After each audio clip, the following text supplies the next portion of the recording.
Avez-vous entendu parler de la psychologie positive? On peut aussi l'appeler la pensée magique. En tout cas, c'est une façon de se rendre la vie agréable, d'être engagé et surtout de donner du sens à sa vie. Donc dans cette capsule, nous allons parler de psychologie positive. Bonjour à tous, je suis Véronique Chaput, sophrologue praticienne en hypnose et thérapie énergétique.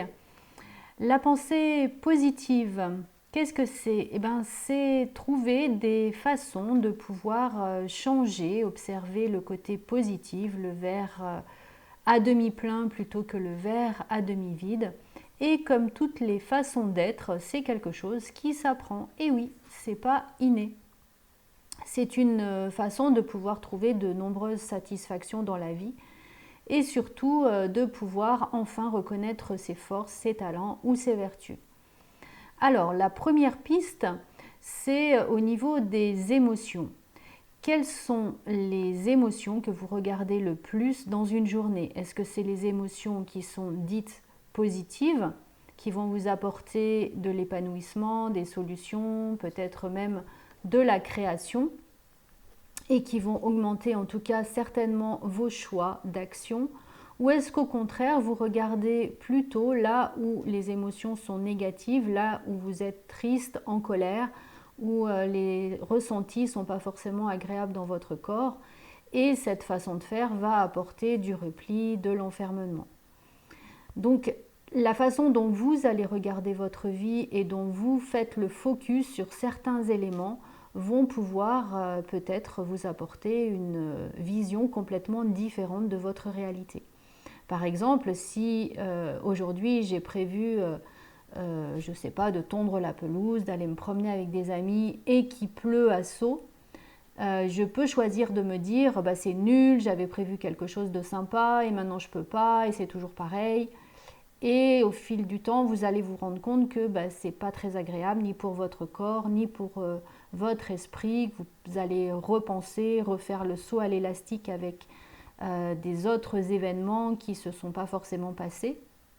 Maintenant, si vous utilisez cette psychologie positive, cette façon de penser positive, vous allez peut-être dire ah bah finalement je vais en profiter pour lire un bon livre, je vais en profiter pour discuter avec mes amis, je vais en profiter pour me reposer. Et du coup c'est plus du tout la même chose. Vous avez mis à profit un événement qui a priori n'était pas forcément très positif et qui d'un coup devient carrément une opportunité. Pensez aussi que dans la psychologie positive, on va chercher à se faire plaisir. Pourquoi? Parce que tout simplement, le bonheur est fait de petits plaisirs qu'on assemble au fur et à mesure. Dans ces petits plaisirs, ça peut être aujourd'hui, j'ai vu un rayon de soleil. Aujourd'hui, je prends le temps de regarder les nuages, comment ils bougent dans le ciel, quelle forme ils ont. Vous savez, ce jeu qu'on faisait quand on était enfant, où on s'installait à regarder quels animaux, quelles formes prenaient les nuages. Peut-être que quelques instants dans une journée pourraient vous égayer. Vous pouvez également savoir que le bonheur, il passe par des petits plaisirs, mais pas forcément des plaisirs immédiats.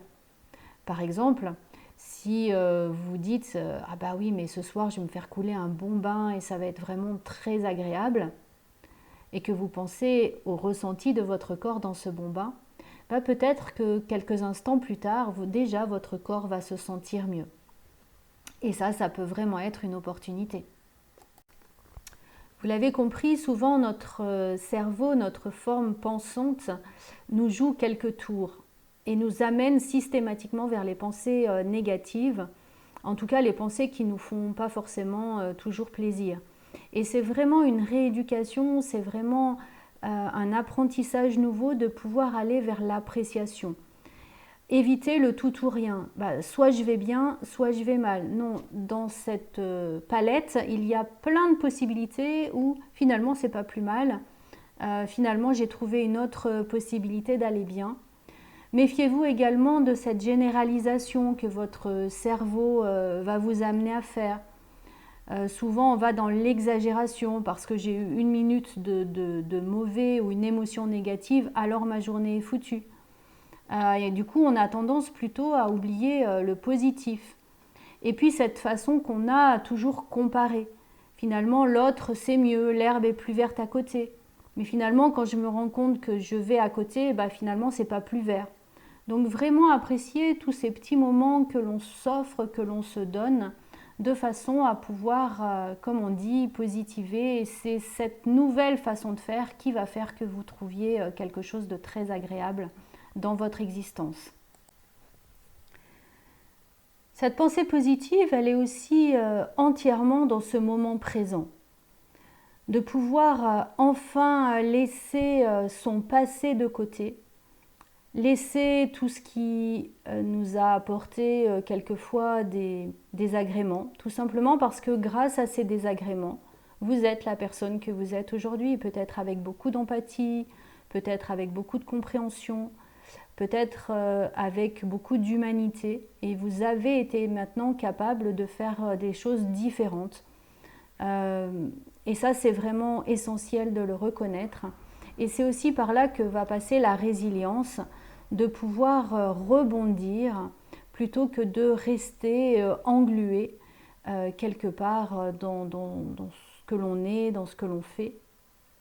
Et bien sûr, dans ce passage de résilience, on passe bien sûr par remercier, par ce merci d'avoir pu vivre cette expérience qui vous a permis d'être qui vous êtes aujourd'hui, qui vous a permis d'évoluer, qui vous a permis d'avancer. Et puis de pouvoir pardonner. Donc j'ai fait plusieurs capsules sur la gratitude et sur le pardon que vous pouvez aller voir. Mais ce remerciement est vraiment essentiel, et ce pardon aussi, de façon à se dire que déjà personne n'est parfait. Alors peut-être que vous n'auriez pas agi de cette même façon à la place de l'autre, mais peut-être que vous n'êtes pas tout blanc non plus, et que quelquefois on s'est permis de juger, on s'est permis de se juger, on s'est permis de ne pas se respecter.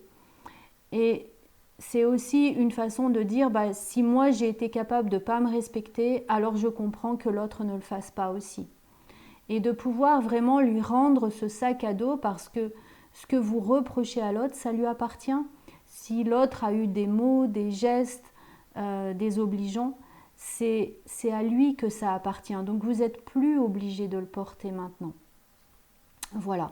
Donc ça, c'est vraiment déjà les premiers fondamentaux de cette pensée positive. Et on se retrouve sur une prochaine capsule pour la suite.